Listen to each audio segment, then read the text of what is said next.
Nak elak lubang langgar motor. Di kawasan apa? Depan apa ni area Singapura. Ini Bukit Jalil Okey, nak elak lubang ni.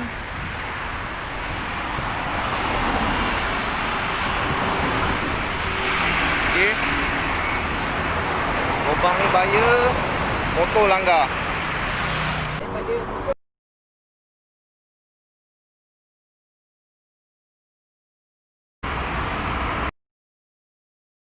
Ni kejadian ni baru jadi. Aku kena dekat Bukit Jalil depan TNB Tolong bukan nak cakap apa, disebabkan lubang ni, lubang haram jadah ni. Okey, benda dah lama dah, orang kerja kat sini dah lama.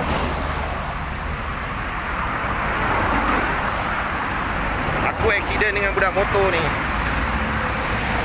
Aku nak mengelak lubang, budak ni terlanggar aku. So ni memang tengah hot topic sekarang ni pasal lubang-lubang. Ni betul terjadi. Okey, so fikir-fikir lah guys. Hari ni aku just nak berkongsi something apa yang terjadi kat diri aku pagi ni. Aku rasa macam terkejut, tapi aku just nak korang fikirkan fikir. Aku tak tahu nak komen macam mana, aku tak tahu, tapi ni benda yang terjadi dan aku macam topik dia jalan berlubang. Guys, jalan berlubang sekarang tengah kecoh sekarang semenjak kita punya apa tu menteri kita KJ accident, bawa basikal termasuk dalam lubang, dia jatuh. The next day terus JKR minta maaf semua. Lepas tu lubang diturap, ditutup. So benda tu hari ni jadi dekat aku. Hari ni pagi Isnin pukul 9.30 pagi tadi, waktu aku nak pergi kerja, aku bawa kereta aku di lorong kanan. Lorong kanan korang tahulah, is a fast lane, tapi aku tak ada bawa laju sebab jalan dekat area Bukit Jalil tengah, kau tahulah jalan construction ni macam mana kan. Tapi malang tak berbau, aku nak mengelak lubang.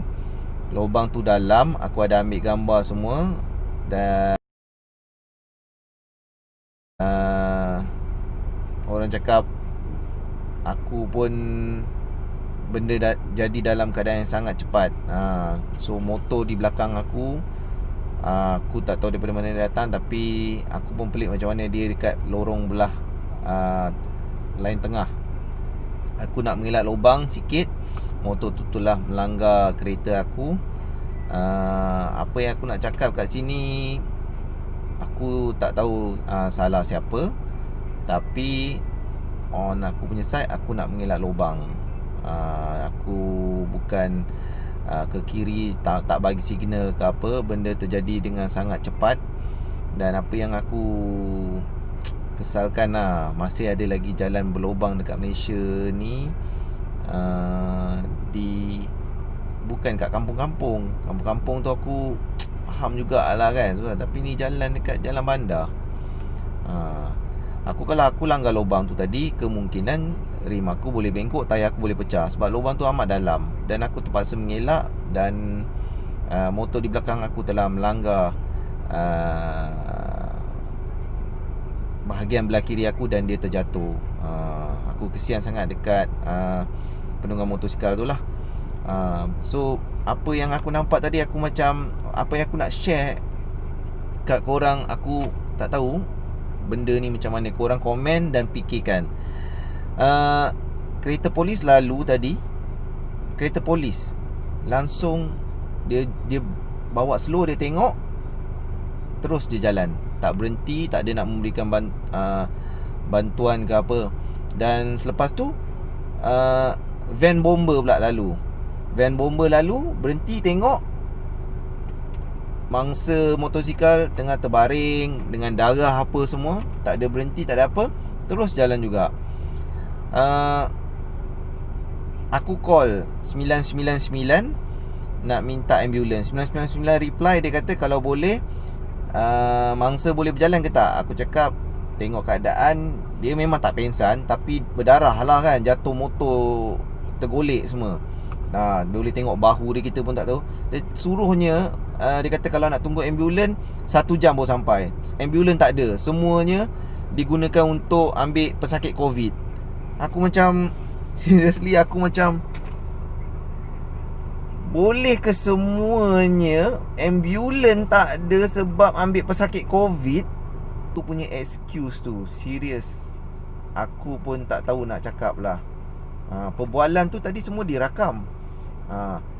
Dia kata kalau boleh bawa. Kau bayangkan, takkan aku nak bawa mamat yang jatuh motor dengan darah-darah naik kereta aku dengan keadaan, kau tahu tak, keadaan COVID, kita tak tahu macam mana apa semua. Tapi bukan aku tak boleh bawa mangsa tu, tapi kalau aku bawa dan dia naik dengan, aku pun tak tahu tangan dia patah ke apa. Tapi aku paling macam terkejut, ambulans tak ada sebab semua digunakan untuk mengambil pesakit COVID. Dia bagi alasan. Astaghfirullahalazim, gila aku cakap. Ini tapi tadi awak yang call 999 tu kan? Ya. Okey, saya nak tanya awak Okey. Awak call 999 tu, dia memang cakap apa ni, ambulans tak ada pasal COVID kan? So kita call 999, lepas tu kita direct ke hospital. Okey, direct ke hospital, call bagi tahu ambulans tak ada. Semua full. Kena tunggu. Dia ada satu je. Kena tunggu. Berapa lama kena tunggu tu? Dia tak beritahu. Tapi dia beritahu lama. Lama kan? Dia ada tak sebut sebab ambulans sekarang busy semua pasal COVID? Ada? Dia sebut. Kan? Ya. Okey. So, aku punya experience, kau tahu tak, kalau dekat overseas, tak kira bomber ke polis, kita semua orang-orang yang beruniform jenis macam ni, diorang semua been train untuk bagi, bukan doktor tau, tapi basic first aid. Basic first aid tu maknanya kalau bomber ke polis, diorang punya dalam kereta atau dalam, mesti ada basic first aid kit. At least tadi bomber tu berhentilah. Kalau aku cakap tu terang, kalau kat US ke kat overseas, diorang dah turun, berhenti, akan keluarkan basic first aid kit. At least lah kapas ke bandage ke untuk lap darah-darah tu dulu. Dan most of orang-orang yang beruniform ni, kalau dekat overseas, especially kat US, yang aku tahu, diorang semua been train basic first aider. Diorang bukan doktor, bukan paramedic ke apa, tapi basic at least. Tapi ni tadi tak ada satu pun yang berhenti. Aku nampak kereta polis, aku ingat polis tu akan berhentilah nak tolong, tanya kenapa ke apa. Tengok kereta polis tu jalan je terus. Dia berhenti, dia tengok, betul dia jalan terus. Lepas tu van bomber pula dah slow. Aku pun berharap van bomber akan tolong.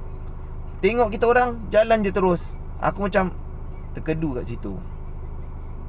Apa pun aku nak benda ni, aku tak ada nak kecam siapa-siapa, tak ada nak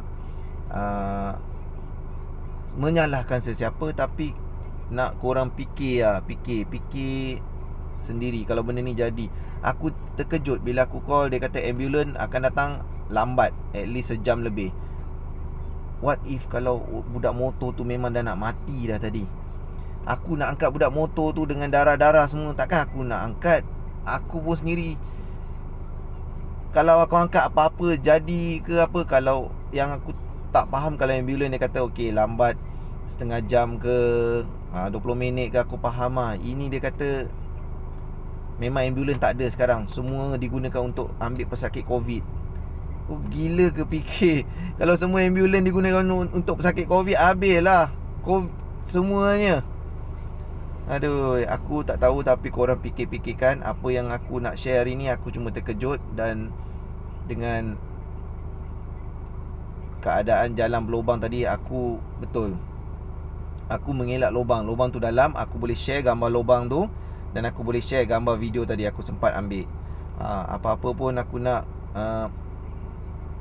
kita fikirkan lah. Aku tahu aku bukan VIP, aku bukan siapa-siapa. So memang takkan ada orang nak minta maaf dengan aku ke apa ke. Dan aku pun tak harapkan benda tu pun sebenarnya. Benda ni orang kata malang tak berbau. Tapi onside aku dah buat report polis. Okay, sekarang ni aku dekat Balai Polis Seri Petaling sebab aku nak kena bawa pegawai polis trafik sini pergi ke tempat kejadian. Sebab aku mengelak lubang. Aku bukan masuk sempang tak bagi signal, ataupun aku main kona je tak bagi signal ke apa dekat simpang, ataupun aku langgar lampu syiar. Aku mengelak lubang yang dalam. Jadi motor dari belakang telah melanggar kereta aku dan dia tergolek jatuh. So aku pun dah minta phone number tadi. Apa aku punya side sekarang aku buat report polis dulu, dan nanti aku akan contact lah budak motor tu, tanya dia macam mana. Sebab tadi nak tunggu ambulans datang memang lambat. So aku terpaksa minta call siapa-siapa member yang boleh tolong. So dah bawa dia pergi hospital dulu. So tak tahulah, tengok macam mana. Apa-apa pun aku macam nak kita semua berfikir, buka minda. Benda ni bukannya aku mereka, bukannya cerita buat-buat. Benda ni hari ni jadi dekat aku. Ambulans tak ada sebab semua digunakan untuk mengambil pesakit COVID. Serius. Dan tadi polis lalu, van bomber lalu, tak ada satu pun yang berhenti nak tolong kita orang. So guys, renung-renungkan, fikir, what is going on now? Negara ni tertumpu kat COVID je ke semua? Apa-apa pun aku tak tahu nak cakap macam mana. Nak salahkan siapa pun aku tak tahu, sebab siapalah aku ni, orang biasa je. Tapi masalah jalan berlubang ni memang benda yang serius. Tengah kecoh, tengah viral jalan berlubang, aku kena sekarang. Okay guys, fikir-fikir. Macam aku cakap, apa yang aku boleh cakap, serius. Bila jadi macam ni, tadi aku tengok yang mangsa tu adalah Chinese, Melayu, India, tadi semua datang tolong. Okay, itu yang aku respect. Kat situ aku macam tak ada bergaduh ke apa. Sebab aku pun tak tahu salah aku ke apa. Motor tu pun tak tahu salah dia ke salah siapa. Tapi kita biarkan pihak pegawai trafik lah menyelesaikan. Tapi dari side aku mengelak lubang tu dalam. Okay guys, renung-renung, fikir-fikirkan lah. Aku baru lepas buat report dekat Balai Polis Seri Petaling. Boleh tengok lah. Okay, nak ambil gambar semua. Apa-apa pun dalam kes ni memang salah aku. Kalau ikutkan law, memang salah aku. Sebab aku menukar lane tanpa bagi signal. So aku faham apa pegawai polis trafik tu tadi explain kat aku. So just nak share dengan korang lah. Apa-apa kalau korang di laluan korang dan korang menukar lane tanpa bagi isyarat ke apa, kalau orang tu langgar daripada tepi ke apa, memang salah orang yang menukar lane. Tapi kalau korang dah masuk lane korang dan orang langgar daripada belakang, yang itu salah orang yang melanggar kau. So dalam kes aku ni, aku mengelak lubang. Jadi itu antara aku boleh macam pegawai polis ni cakap lah, antara aku dengan majlis perbandaran lah. Kalau aku nak sue diorang ke apa sebab contoh, kalau korang tengah membawa kereta di lane korang yang memang laluan korang buat laju, tiba-tiba ada budak melintas, kau nak elak budak tu daripada kau langgar budak tu mati, kau pergi ke kiri, kereta lain langgar kau. So still salah kau. Walaupun kau cakap saya nak mengelak budak ni melintas, still salah kau. Tapi engkau boleh buat report, mengatakan cover lah. Saman tetap kita kena bayar saman bro sekarang. Jadi engkau boleh lah buat cakap alasan kau ke kiri pasal engkau nak mengelak budak ni. So engkau boleh deal dengan mak bapak budak tu, ataupun itu contoh aku bagi, bukannya betul-betul kan. Tapi apa-apa pun kalau kita menukar haluan tanpa memberi signal, memang akan salah kita. Melainkan kita dah masuk dekat line kita dan orang belakang langgar, itu bukan salah kita. So macam kes aku sekarang ni, memang aku salah, aku kena bayar saman. Tapi sebab aku menukar laluan aku, disebabkan aku nak mengelak lubang. Dan lubang tu pun actually dah ada 3-4 kes orang langgar tayar pecah. So aku tak faham kenapa masih lagi jalan tu berlubang. Adakah disebabkan kita orang biasa, diorang tak buat-buat sampai ada orang mati ke nanti baru korang nak turap lubang tu. So fikir-fikir, dalam hal ni aku tak tahu bukan nak cari kesalahan, tapi nak yang tengok video ni berfikir kat mana kelemahan sistem kita ni sekarang. Okay guys,